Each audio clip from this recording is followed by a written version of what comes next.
fomentar la incorporación de todas las potencialidades políticas del país para que las diversas fuerzas, por minoritarias que sean, que nacionaliza los bancos privados del país.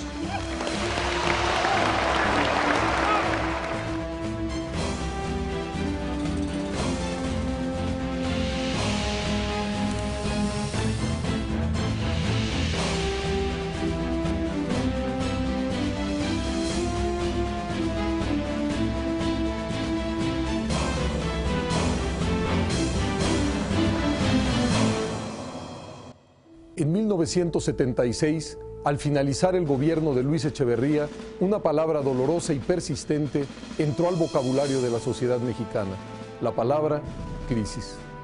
El gobierno estaba obligado a enfrentar una crisis en el terreno de la economía y otra crisis de carácter político. A la primera la enfrentó con una mayor intervención del Estado en la economía. A la crisis política, fruto de la rigidez del sistema y de la violenta represión al movimiento estudiantil de 1968, la enfrentó con medidas insuficientes.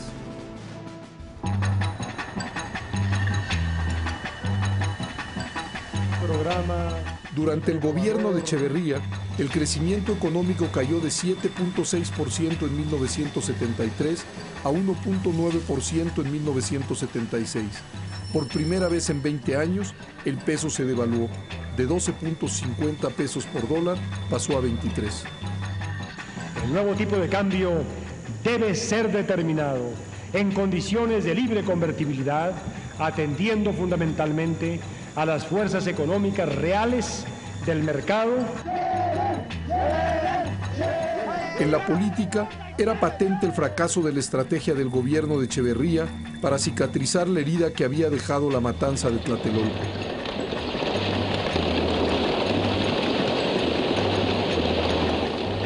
No se dio una respuesta, digamos, institucional, de modificación a la arquitectura política de este país para atender ese desasosiego político y esa movilización política hasta un sexenio después. El sexenio terminaba en medio de una crisis económica, inestabilidad política y frustración social.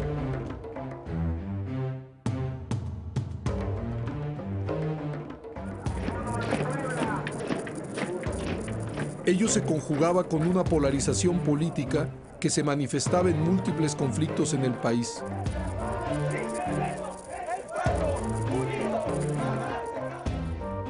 Grupos armados que insistían en que la vía legal se encontraba clausurada.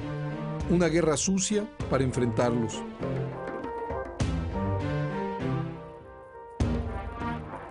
Irritación ciudadana que se expresaba en el surgimiento de nuevas agrupaciones políticas y gremiales. Enfrentamiento entre el gobierno y los empresarios.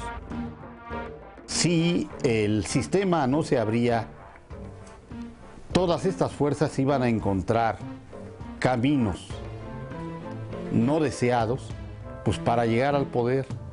Está a discusión el punto de acuerdo. Sí, protesto.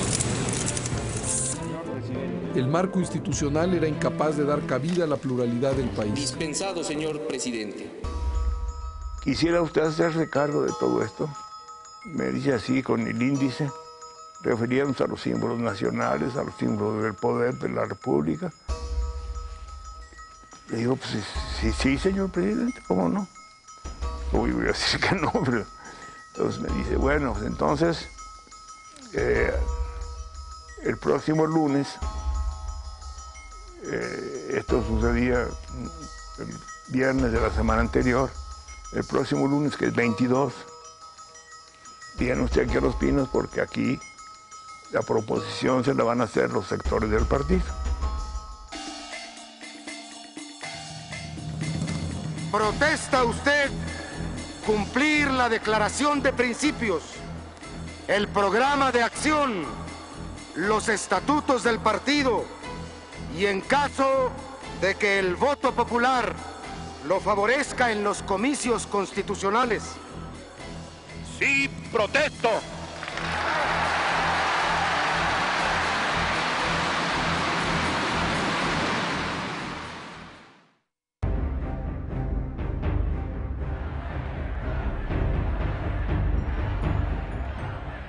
La muestra más dramática de ese abismo entre la realidad y las instituciones políticas fue que un solo candidato, José López Portillo, participó en la contienda presidencial de 1976, pese a la efervescencia política que sacudía al país.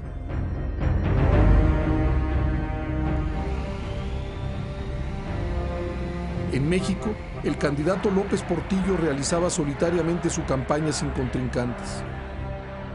Con que hubiera votado mi mamá por su hijito, Pepito, hubiera yo salido. El principal partido de oposición, el PAN, no presentó candidato. Hay una contradicción que nos lleva a una conclusión. El régimen quiere a la oposición solo en el momento y hasta cuándo le sirva para el juego político, pero no está dispuesto el gobierno a respetar el juego electoral y lo que marca la ley. En el 76 hubo una crisis del PAN muy seria donde pues, se escindió un tanto el partido. El PAN no presentó candidato presidencial. En tanto, el PARM y el PPS decidieron respaldar la candidatura de López Portillo. Las elecciones arrojaron una unanimidad inexistente. Es la crisis del sistema de partidos de la posrevolución. Solo el Partido Comunista Mexicano postuló a Valentín Campa como el único candidato de oposición. El Partido Comunista había sido proscrito en 1948, desde entonces no contaba ni con registro ni con reconocimiento legal. De este modo, el nombre de Campa no figuró en las boletas electorales.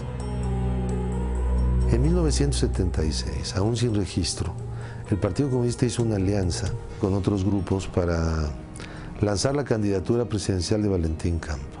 Jugó todas las elecciones de 1976 y sacó varios cientos de miles de votos, pero desde luego pues no fue una cosa muy importante, no le pudo ganar y además no tenían derecho a tener candidatos a diputados. Esas elecciones mostraron, como si hiciera falta, la enorme y frustrante distancia que existía entre la realidad política y la electoral.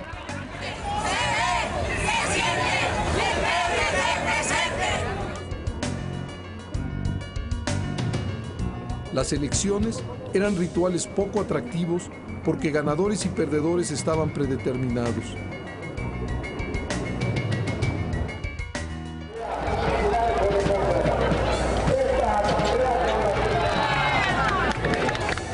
Un México cada vez más diverso, cada vez más plural, vivía una realidad institucional monocolor, dominada por un solo partido. Entregaré con toda mi esperanza, con toda mi certidumbre de mexicano, el mandato supremo de la República a José López Portillo. La legitimidad del gobierno estaba en juego. Y desempeñar leal y patrióticamente el cargo de presidente de la República que el pueblo me ha conferido. José López Portillo llegó a la presidencia con poco más de 16,5 millones de votos, el 100% de los sufragios válidos legales. Al propio tiempo me permito... El PRI se quedó con 83% de las posiciones en la Cámara de Diputados, el PAN con 8%, el PPS con 5% y el PARM con 4%. Pues esto da idea de un atraso político enorme, ¿no? Esto no podía tener una continuidad. Hoy, ante el pueblo de México, el mensaje de López Portillo al tomar posesión fue conciliador. Hagamos una tregua inteligente para recuperar serenidad y no perder el rumbo. Tregua que no sea renuncia a la claudicación, sino oportunidad de reencuentro y reconciliación. La respuesta entonces parecía estar en las leyes electorales. La exclusión artificial de diversas corrientes políticas reclamaba, en primer lugar, modificar esas leyes. El gobierno de López Portillo así lo entendió.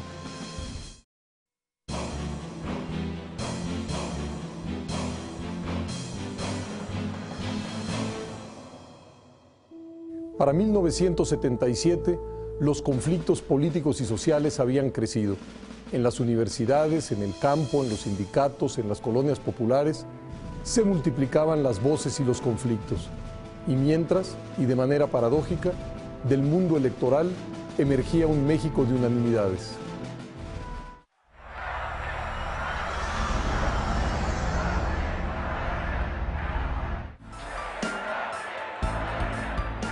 En 1976, al tomar posesión José López Portillo, la combinación de la crisis económica, la efervescencia política y la falta de competencia en la arena electoral indicaba que era necesario un gran cambio político.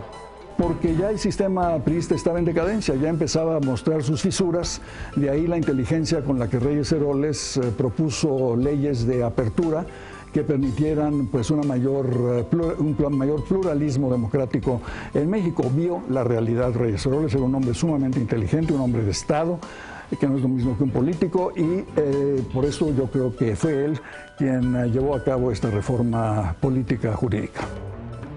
Ya no podía esperar una reforma a las instituciones y los órganos del Estado para que las fuerzas políticas y sociales encontraran lugar y representación en él.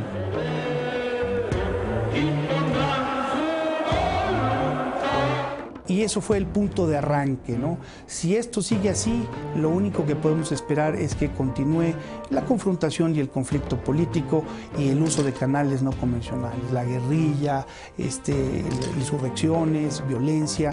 Entonces, ¿cómo se resuelve? Abriendo canales, puertas, opciones de participación institucional. Y eso fue, en esencia, el primer paso fundamental que se dio con la reforma del 77. El naciente gobierno de López Portillo se puso a trabajar en eso. Disponemos jurídicamente. Jesús Reyes Heroles, secretario de Gobernación, fue el encargado de preparar la reforma con que el Estado respondería a aquel ostensible déficit de representación. En abril de 1977, en un discurso pronunciado en Chilpancingo, Guerrero, ante el gobernador Rubén Figueroa, uno de los hombres que representaba la cara más autoritaria del sistema, Reyes Heroles propuso la necesidad de abrir mayores espacios a la representación política. En aquel discurso, Reyes Heroles reconoció que México vivía una turbulencia política y social cuyas consecuencias podían ser desastrosas para todos. En abril de 1977, López Portillo hizo primero un gesto de concordia al anunciar la liberación de algunos presos políticos. La rectificación de los que habían ido a la lucha armada no era una rectificación superficial o no era solo cubrir un expediente para que nos dejaran libres y luego regresar a las andadas, ¿no? Sino que tenía un sustento bastante sólido y que permitía, bueno, que de alguna manera garantizaba que estos presos que la ley de amnistía eventualmente iba a liberar, lo que iban a hacer una vez que salieran no iba a ser volver a la guerrilla, sino incorporarse a las organizaciones de la izquierda, digamos, no armada, y a la lucha democrática y política legal, ¿no? Después de anunciar esta liberación, López Portillo convocó el mismo día la realización de audiencias públicas con miras a una reforma que vigorizara las instituciones políticas del país. Suplico, señor secretario, proceda a dar lectura al primer punto del orden del día. Las audiencias públicas se realizaron del 28 de abril al 21 de julio. Fueron 12 audiencias en las que participaron 15 organizaciones políticas, casi todas ellas con la denominación de partido. 26 personas a título personal, entre ellos Manuel Camacho, Rafael Segovia, Miguel Limón, Samuel del Villar y Carlos Pereira. En todas las audiencias estuvo presente el secretario de Gobernación, Jesús Reyes Heroles. Primero, alentar la incorporación de todas las potencialidades políticas del país para que las diversas fuerzas, por minoritarias que sean, participen en la realización de nuestra unidad democrática. Y segundo, ampliar las posibilidades de la representación nacional y garantizar asimismo la manifestación plural de las ideas e intereses que concurren en el país. Yo creo que no solo fue el arquitecto de la reforma, a partir evidentemente de un entendimiento con el presidente López Portillo, sino que fue el actor principalísimo de las negociaciones, de las conversaciones que eventualmente desembocaron en la reforma del 77. Esto fue un trabajo de consensar y de incorporar y de hasta ir creando primero un lenguaje común y en segundo lugar un mínimo de confianza entre los interlocutores políticos para poder comenzar a discutir los asuntos en serio. A las audiencias asistía un representante por cada partido político con o sin registro. Era un ejercicio inédito. Participaba el PAN, por supuesto, pero también el Partido Comunista, demostrando que era posible transitar de la proscripción a la legalidad. Nosotros éramos partidarios de la reforma política desde antes. Estuvimos argumentando mucho, como no desde el punto de vista de los intereses de nosotros, partido perseguido, amenazado, vamos a decir, ¿no? Sino en general afectaba al pueblo trabajador en general. Y por eso fuimos de los que levantamos la lucha por la reforma política, de tal manera que hubiera real y efectiva libertad de asociación, libertad de participación política, eliminación del sistema de partido de Estado, ¿no?, que se considera casi como partido único o el único que tiene derechos. ¿Cómo asumieron esta negociación las fuerzas políticas del país? ¿Cuáles respaldaron y cuáles se opusieron a la reforma política de 1977?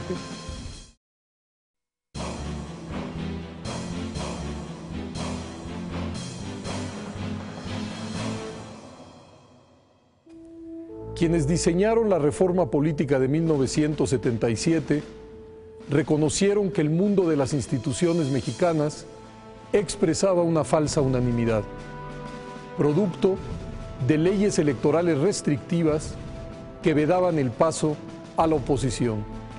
Era necesario entonces modificar las leyes electorales federales y locales para que la pluralidad política que ya cruzaba el país pudiera expresarse y recrearse.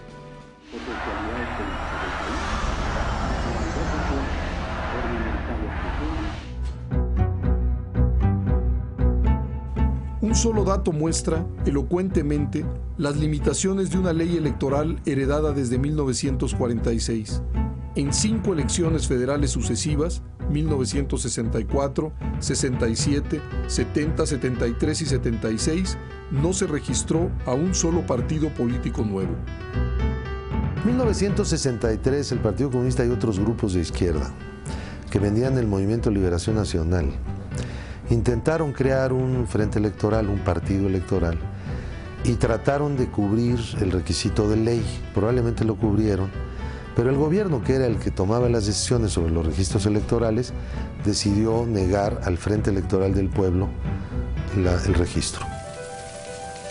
Para transitar a la democracia era necesario empezar a desmantelar las barreras artificiales que el régimen le había puesto a la pluralidad. El PRD considera su registro un derecho, no una El debate de los partidos políticos en las audiencias públicas hacia la reforma política de 1977 resultó ser más visible, más importante y más rico en ideas que el que tenía lugar en la Cámara de Diputados.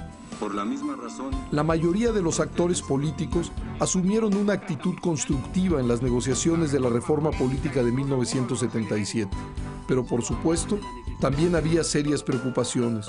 Una de ellas era que la reforma fuese solo una manera de prolongar la forma autoritaria de gobierno. La discusión era si no era una trampa participar en elecciones. Y fue una discusión muy profunda la que se vivió en el Partido Comunista, impulsada, entre otros, por Arnoldo Martínez Verdugo, que era el secretario general. Y él planteaba que era necesario que el Partido Comunista se incorporara a los procesos electorales. Otra preocupación era que en las audiencias no se habían recogido ni desarrollado fórmulas para evitar el fraude electoral y que el control básico de la organización de los comicios seguía en manos del gobierno. En ese sentido, Una de las posiciones más firmes en la negociación de la reforma política de 1977 era la del PAN. El PAN pugnaba por el respeto al voto y percibía que la reforma no representaba un avance en ese sentido. Ciertamente los sectores conservadores del PAN vieron con recelo la llegada de la izquierda a la palestra electoral, con cierto temor. Entre quienes antes habían optado por la lucha armada, también hubo dos posiciones encontradas frente a la reforma política. Unos aceptaron la amnistía para participar en política desde la legalidad. Otros, en cambio, no renunciaban a las armas por considerar que solo se trataba de una manera de prolongar la forma autoritaria de gobierno. Por primera vez el gobierno ofrecía una salida. Entonces los que decían, es falsa esa salida, es una trampa, aún diciéndolo, muchos de ellos abandonaron la lucha armada, la mayoría. Y tímidamente se fueron incorporando a las organizaciones sociales y políticas que finalmente aprovecharon la reforma, ¿no? Para su militancia y para todo, ¿no?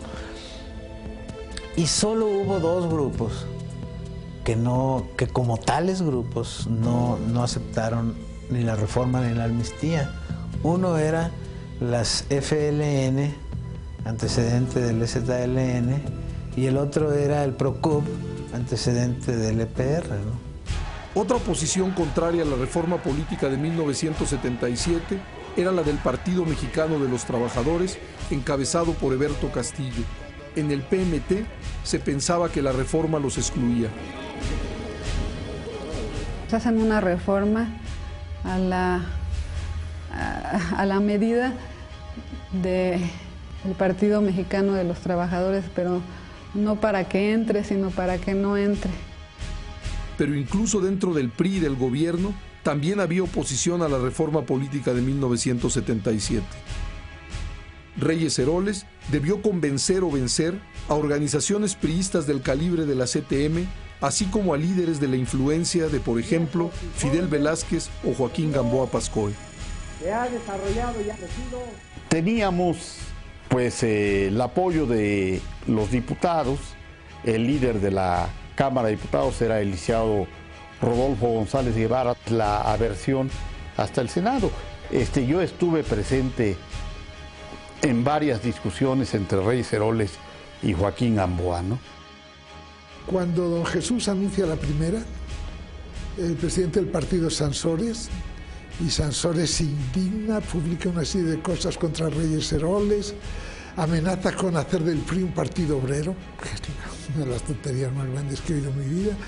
Entonces, todo esto, evidentemente, son una serie de pasos sucesivos de la necesidad de abrirse hacia nuevos grupos, hacia nuevas clases, etcétera. En su primer informe de gobierno, López Portillo resumió su posición respecto a los resultados de las audiencias públicas encaminadas a la reforma política. El presidente anunció que se haría una revisión general de las leyes electorales del país, que el objetivo consistía en resolver los problemas de las minorías y que para legitimar la lucha de contrarios era preciso instituirla. A las mayorías les solicito que reconozcan los derechos políticos de las minorías. Próximamente enviaré al Honorable Congreso de la Unión una iniciativa de reformas constitucionales y de ser estas aprobadas por el Constituyente Permanente de la Nación, remitiré una iniciativa de nueva ley sobre organizaciones políticas y procesos electorales. El 6 de diciembre de 1977, poco más de un año después de que López Portillo había tomado posesión, el Congreso aprobó una reforma constitucional. La reforma modificaba 17 artículos de la Constitución y abría la puerta a una nueva legislación para agrupaciones políticas y procesos electorales. Y en efecto, unos días más tarde, el Congreso aprobó la Ley Federal de Organizaciones Políticas y Procesos Electorales, la LOPE.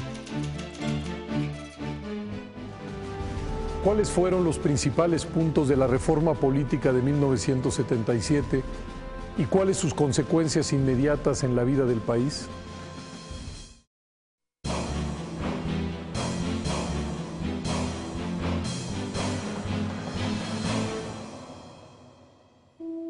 ¿Cuáles fueron los temas más importantes de la reforma política de 1977? Pasemos a verlos punto por punto.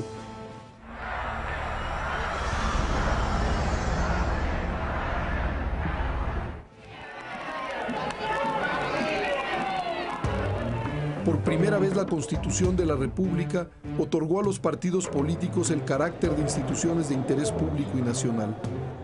Para obtener los recursos necesarios para sus campañas destinadas a obtener el voto popular, de manera tal que no apareciera como una dádiva del gobierno, sino como un derecho establecido en nuestra ley fundamental. La reforma política de 1977 también fijó nuevas reglas para formar un partido político y participar en las elecciones. Se establecía una figura legal nueva para acceder a la arena electoral, el registro condicionado. El registro condicionado daba la oportunidad de presentarse a elecciones federales a partidos que hasta entonces se mantenían marginados. Con este registro, un partido nuevo podía presentarse a las elecciones federales y tener un lugar en la boleta electoral. Para mantener su registro, el partido nuevo debía obtener al menos 1.5% de la votación total en la elección federal. En segundo término, la reforma de 1977 modificó el sistema de elección de la Cámara de Diputados y amplió el número de sus integrantes. Además de los diputados electos por cada distrito electoral, se agregaron 100 diputaciones de representación proporcional. Los partidos accederían a estas diputaciones conforme al porcentaje de su votación, siempre y cuando obtuvieran un mínimo de 1.5% de la votación total. Un tercer punto importante en la reforma del 77 fue que se reconoció el derecho de los partidos políticos nacionales a participar en elecciones locales sin otro requisito que el de contar con el registro nacional.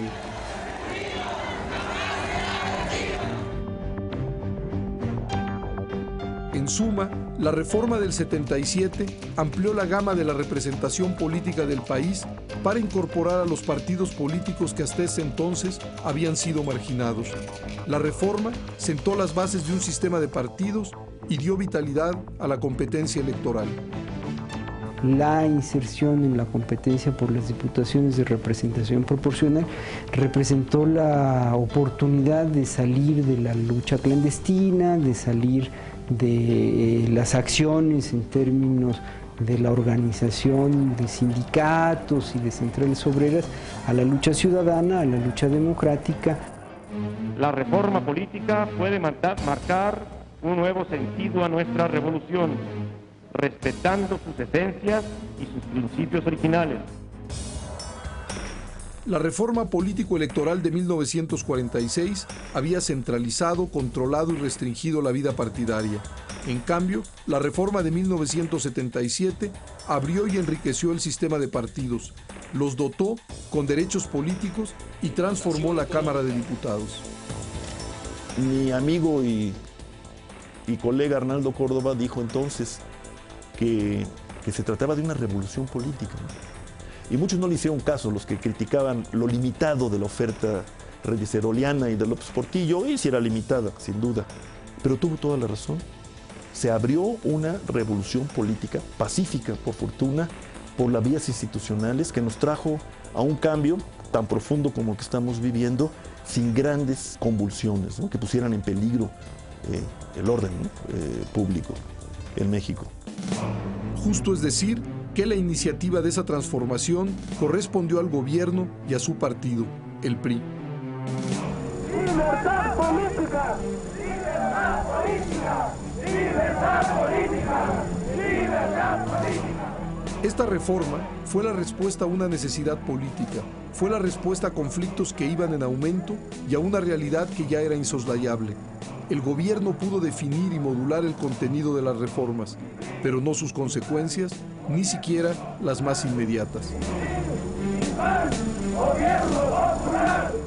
Se logró esa reforma en la que participó desde luego el Partido Comunista y logramos un registro, pero no es lo mejor decir que benefició a la izquierda.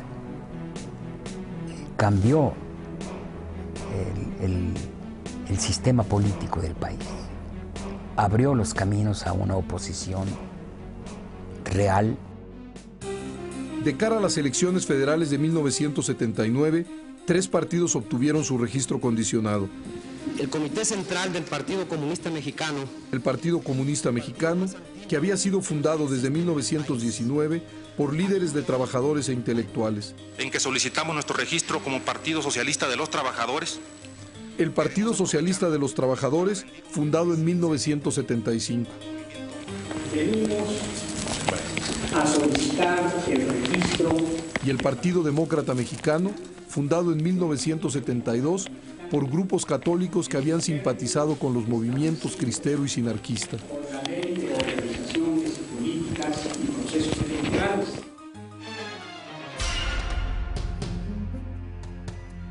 En la elección de 1979, esas 3 nuevas opciones contendieron con los partidos que ya contaban con registro: el PRI, el PAN, el PARM y el PPS. Con los escasos medios de que fuimos... Los 3 partidos recién ingresados a la arena electoral obtuvieron más del 1.5% de la votación, suficiente para mantener su registro. El Partido Comunista alcanzó el 5% de la votación nacional, mientras el Partido Socialista de los Trabajadores y el Partido Demócrata Mexicano superaron el 2% respectivamente. En el trabajo de la Cámara de Diputados. Como resultado de la incorporación de diputados de los nuevos partidos, la Cámara se animó. Ahora los debates representaban mejor la verdadera pluralidad política del país.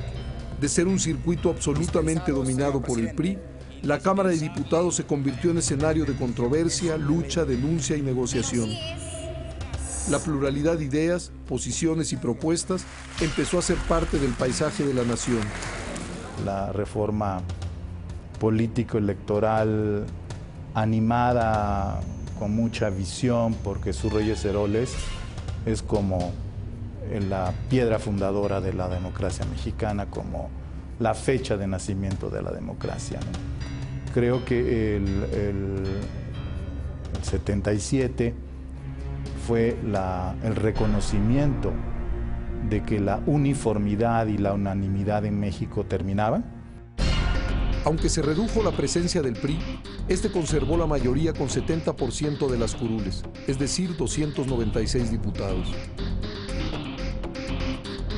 El PAN conquistó la mayor bancada de su historia con 46 legisladores. El Partido Comunista logró 18 asientos en la Cámara.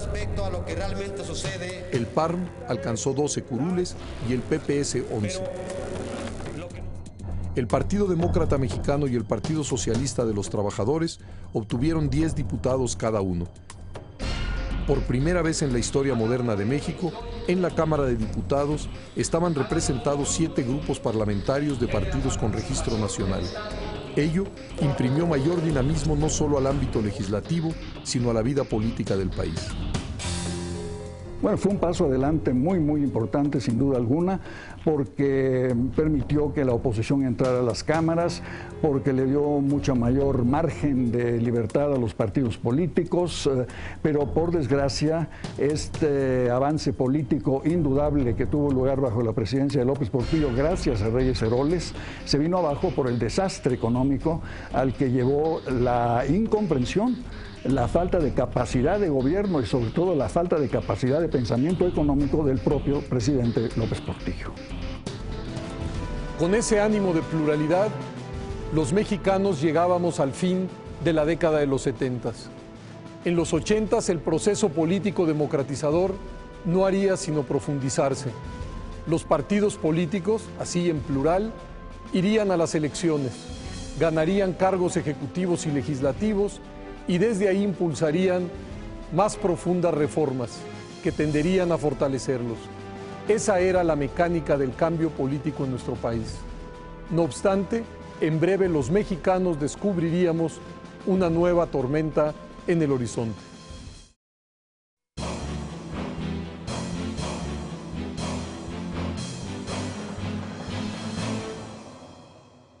México empezó la década de los 80s en un ambiente de pluralidad política y con vaticinios de bonanza económica.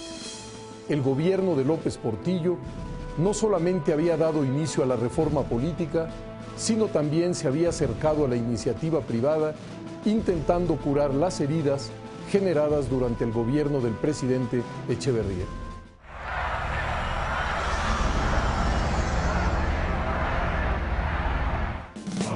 A los empresarios y a los que tienen, les pido su capacidad para organizar y crear empleos, para generar prosperidad compartida, para darle función social a la riqueza y para tener derecho de pedirles a todos que trabajen, tanto a los ricos como a los pobres. Inclusive López Portillo nos decía en particular, en círculos cerrados, antes de tomar posesión, pero ya electo presidente, que calma y no se exciten demasiado por esta cosa que venía de Echeverría y tómenlo con más calma, ¿verdad? Todavía existía la fe de que podía seguir funcionando el sistema. Llega José López Portillo, una persona con mucho más carisma, con mucha más simpatía, y da un discurso de toma de posesión estupendo. Dio la impresión de que había hecho yo un depósito a futuros y que tenía yo tiempo para librar contra ese depósito. Y lo que necesitaba yo era tiempo. Es lo que le pedí al pueblo de México, que me diera tiempo. Porque la voluntad de hacer las cosas ya estaba en mi naturaleza y en mi posición. Entonces le pedí tiempo y siento fundamentalmente que lo que gané con ese discurso fue tiempo. Un tiempo para hacerme cargo del país ya plenamente.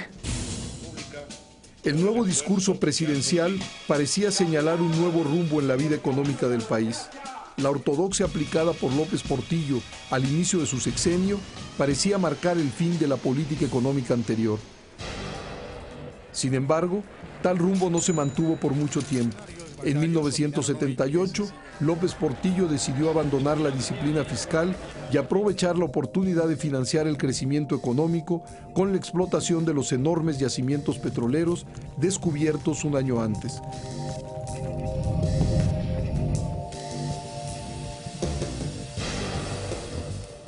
Además de comprobar que las reservas petroleras de México eran muy grandes, el gobierno se sintió alentado por los precios internacionales que se habían disparado a raíz del conflicto en el Medio Oriente.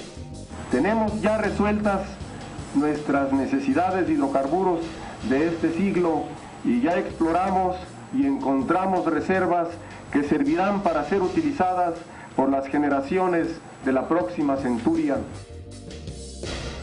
Importante es que los mexicanos estemos a la altura de lo que es México. Que nos preparemos a administrar la abundancia. Y administrar la abundancia es tomar conciencia de la responsabilidad.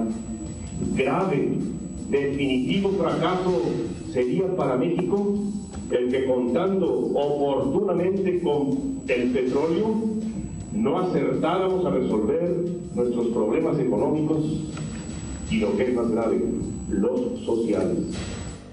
En 1980, el precio del petróleo llegó a un máximo histórico. El barril de crudo mexicano se vendía en más de $30 y algunos vaticinaban precios mayores. Hubo un espejismo, el espejismo del petróleo. La idea era que en la medida en que México tenía grandes yacimientos de petróleo, si había las inversiones necesarias para extraer el petróleo, como el petróleo iba a seguir subiendo de precio de manera inevitable, se iba a multiplicar muchas veces el valor, íbamos a ser un país inmensamente rico. Al mismo tiempo que el gobierno creaba a toda prisa una infraestructura social y otorgaba subsidios indiscriminadamente, ampliaba el ámbito de la burocracia. Parecía que el gobierno tenía dinero para todo.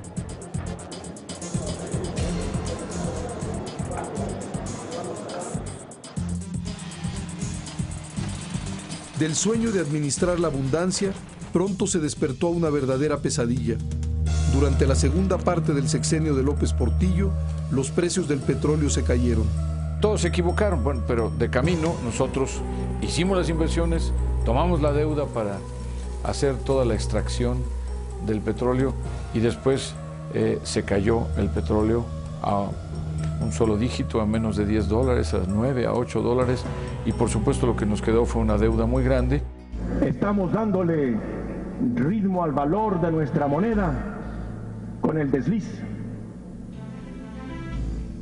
con los aranceles, con las licencias y con los estímulos y fomento a la exportación. Esa es la estructura que conviene al país. Esa es la estructura a la que me he comprometido a defender como perro. El 18 de febrero de 1982, el gobierno tuvo que devaluar la moneda de 27 a 47 pesos por dólar. La inflación se desató, grandes capitales salieron del país, el peso se devaluó. Y de nuevo, el divorcio entre los empresarios, sobre todo los banqueros, y el gobierno. De los últimos 6 meses de 1981 y definitivamente durante prácticamente todo el año de 82, la banca privada desempeñó un papel nocivo para la economía nacional. Eran los banqueros, la banca privada, quienes estaban articulando y en realidad promoviendo la especulación en contra del peso. Eso de que los bancos promovíamos la salida de capitales del país es una mentira. Lo único que hacíamos los bancos era prestar el servicio a cambio de moneda. La huida de capitales no fue porque la promovieron los bancos. La salida de capitales vino como resultado natural de 12 años de malos gobiernos, Echeverría y López Portillo. Hacia el verano de 1982, la descapitalización del país empeoraba día con día. En la víspera del último informe de López Portillo, había rumores sobre la respuesta del gobierno para contener la fuga de capitales. He expedido en consecuencia 2 decretos. Uno que nacionaliza a los bancos privados del país y otro que establece el control generalizado de cambios.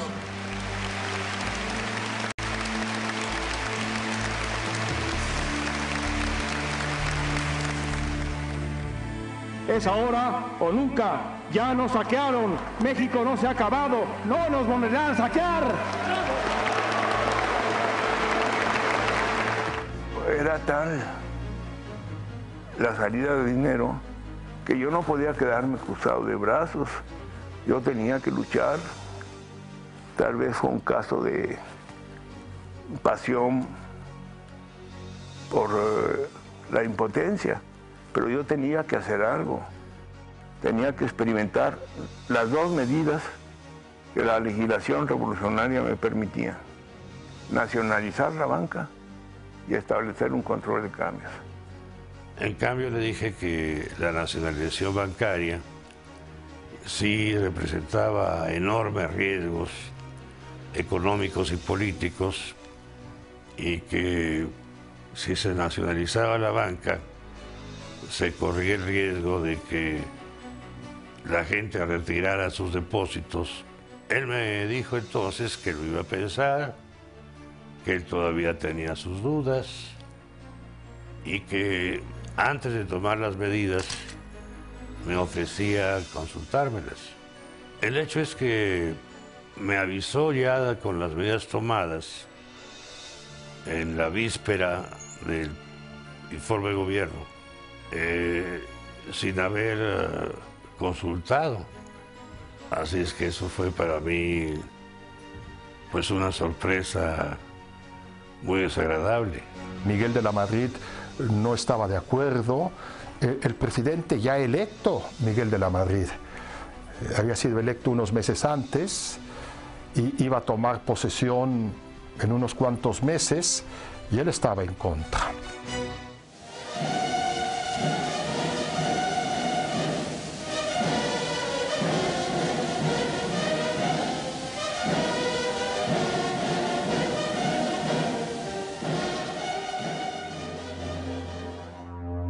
Los banqueros comunicaron al presidente que no se opondrían físicamente a la expropiación de los bancos, pero que pelearían en los tribunales. Para dar forma constitucional al decreto de expropiación, en noviembre el Congreso aprobó la modificación del artículo 28 de la Carta Magna. Sin embargo, la tormenta económica no cedía.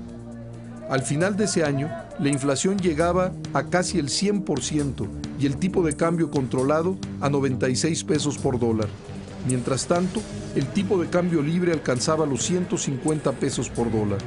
La nacionalización bancaria polarizó la relación del gobierno con los empresarios. La nacionalización de la banca, a mi modo de ver, fue un error. Fue un error porque los banqueros difícilmente podían estar propiciando la fuga de capitales, ya que afectarían a su propio negocio para trasladarlo a bancos del exterior. Los empresarios reaccionaron a la nacionalización de la banca y a la crisis económica, movilizándose políticamente. El sector empresarial condenó la medida de expropiación e inició un movimiento de protesta muy agresivo que se llamó México en la Libertad. En varias ciudades cerraron el comercio en protesta. Y les pedí que suspendieran las manifestaciones masivas, pues para no acabar de echar a perder el clima y para permitirme llegar a la presidencia sin una crisis que hubiera podido ser de proporciones gigantescas. Para los empresarios, la crisis económica y la nacionalización ya no eran atribuibles a una sola persona, se lo atribuían al régimen, y más precisamente a un presidencialismo sin límites, discrecional, sin contrapesos. El movimiento opositor que se fraguaba entre los empresarios se vinculó al PAN. Es la bandera de Acción Nacional.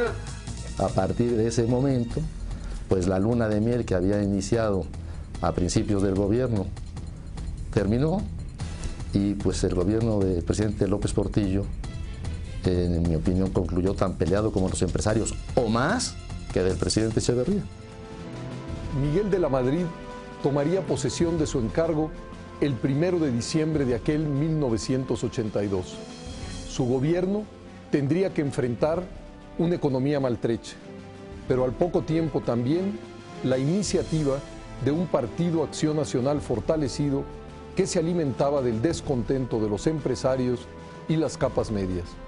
Pero de todo ello hablaremos en el próximo programa de esta serie.